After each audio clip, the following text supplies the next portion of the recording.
Medtem ko je to govoril, pa se je naredil oblak in jih obsenčil. In ko so šli v oblak, jih je obšla groza.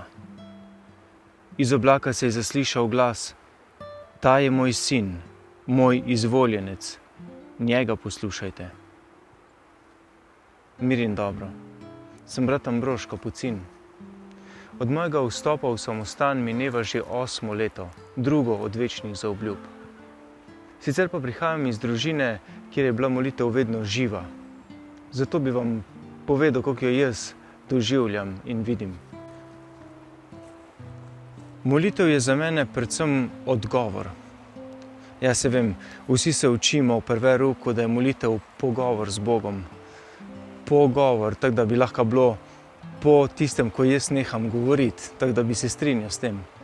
Ampak vseeno bi rekel, da je odgovor.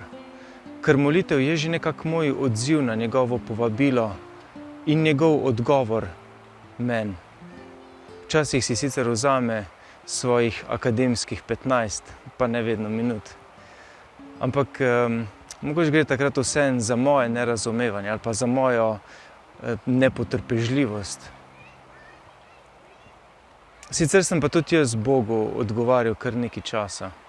Čeprav sem začutil klic že zelo zgodaj, je vseeno trajalo kar nekaj časa, preden sem zbral pogum pa naredil ta korak.